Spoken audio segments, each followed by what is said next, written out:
hewan yang berjatuhan ketika datang bulan, haknya adalah dikumpulkan, dibungkus dengan kertas, kubur, selesai. Apa enggak dimandikan juga nanti, Bib? Ketika dia mau mandi wajib, enggak usah, enggak apa-apa. Kenapa?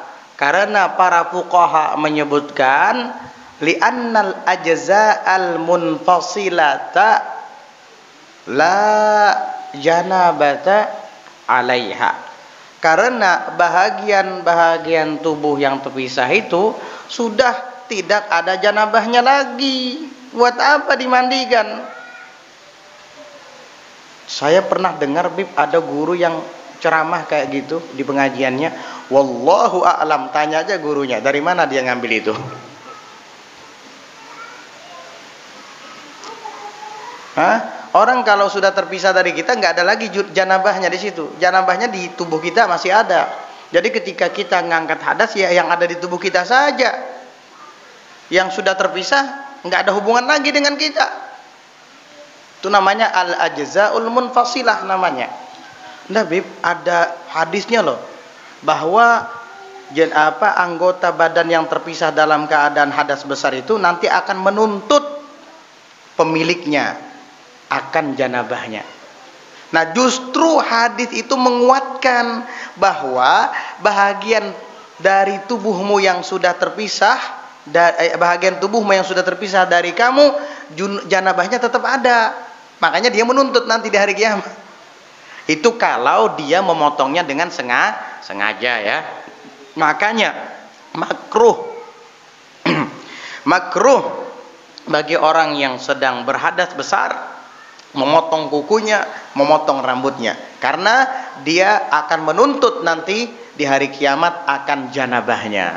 Kenapa engkau potong saya sementara kamu masih berhadas besar, sehingga saya kata kuku, saya kata rambut terpotong dari tubuhmu, terpisah dari tubuhmu dalam keadaan berhadas, menuntut nanti dia di hari kiamat. Ini hadis walaupun dhaif, ya kita harus hormati. Sehingga para ulama mengatakan makruh menggunting rambut atau memotong kuku. Andai kata itu hadis sahih bisa haram, tapi karena berhubung dhaif akhirnya makruh saja. Tetapi tetap saja hadas yang ada di sana tidak bisa terangkat. Jadi kalau kamu kumpulkan rambut, kamu niat mengangkat hadas besar dari rambut itu, sia-sia, enggak terangkat juga. Kita disuruh untuk meninggalkan yang sia-sia. Buat apa melakukan yang sia-sia? Enggak, Bib, itu ada ulama yang bilang kayak gitu. Tanya ulamanya nanti. Tanya nanti ulamanya, gurunya tanya. Dari mana ngambil itu? Dari mana? Karena di kitab-kitab fikih disebutkan al-ajza'ul munfasilah itu enggak usah lagi diniatkan untuk diangkat hadasnya. Kenapa? Li'anna janabataha la tartafi'. Karena junubnya, janabahnya yang sudah terpisah dari tubuh kita, rambut kah, kuku kah, tidak akan terangkat, sia-sia. Lihat di kitab Nihayatul Muhtaj karangan Imam Romli itu, Syarah Al-Minhaj, ada disebutkan itu. Kalau nggak salah di Hasyiatul Qalyubi, Hasyiyata Al-Qalyubi wa Umairah, kalau nggak salah juga ada di situ. Bisa lihat aja di situ yang bisa baca kitab, paham. Nah, jadi begitu. Jadi kalau ada yang mengatakan bahwasanya itu diambil, dikumpulkan dan dicuci lagi, diniatkan angkat hadasnya, perlu rujukan, perlu referensi.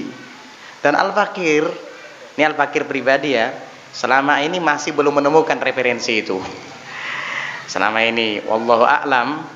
Nah, makanya saya pengen tahu kalau ada yang mengatakan dikumpulkan nanti dibasuh, diniatkan mengangkat hadas besarnya. Nah, makanya saya minta kalau ada referensinya di kitab mana itu.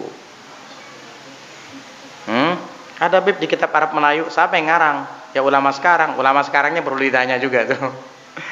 Ya, jelas-jelas pada para fuqaha menyebutkan li'annal ajza'al munfasilata la tartafi'u janabatuha. Bahagian-bahagian yang terpisah itu sudah tidak terangkat lagi junubnya. Makanya nanti kalau dipotong dengan sengaja, dia akan menuntut kita di hari kiamat. Itu pertanda bahwa hadasnya tidak terangkat. Makanya dia menuntut. Andai kata bisa terangkat, ya sudah, potongan-potongan tadi dikumpulkan, cuci dengan niat mengangkat hadasnya, kan bisa. Tapi nyatanya riwayat itu menyebutkan bahwa anggota-anggota itu akan menuntut janabahnya kepada pemilik badan. Jelas ya? Jelas ya? Gitu. Nah, jadi begitu. Jadi yang mengatakan itu harus dikumpulkan, nanti kalau kamu sudah putus dari darah haid, suci, mau mandi wajib, ikutkan itu, mandikan juga. Perlu dalil itu. Jangan ngarang-ngarang sendiri kamu. Jangan sakarepmu dewe. Senang saya mengucapkan kalimat itu, bahasa Jawa itu. Sakarepnya dewe ya. Jangan kayak gitu. Ya, agama bukan punya kamu ini. Perlu disampaikan juga ya, rambut itu ingat ya, aurat ya. Rambut perempuan aurat, baik itu masih di kepalanya atau sudah terpisah dari kepalanya, tetap aurat. Ingat itu ya. Oh jangan, wah sudah terpisah dari kepala saya nggak apa-apa. Siapa bilang nggak apa-apa? Tetap aurat. Hati-hati. Biasanya perempuan kalau sedang datang bulan suka rontok rambutnya. Nggak apa-apa, itu nggak makruh, rontok sendiri. Yang makruh itu kalau dipotong sengaja kan. Jadi kumpulkan, kubur supaya tidak terlihat oleh lelaki ajnabi. Kalau terlihat, maka sebagaimana rambut di kepala terlihat wanita berdosa, maka ketika terpisah dari kepalanya dan terlihat oleh lelaki tetap berdosa. Hati-hati itu. Karena aurat selagi ada di badan tetap aurat, dan terpisah dari badan juga tetap aurat.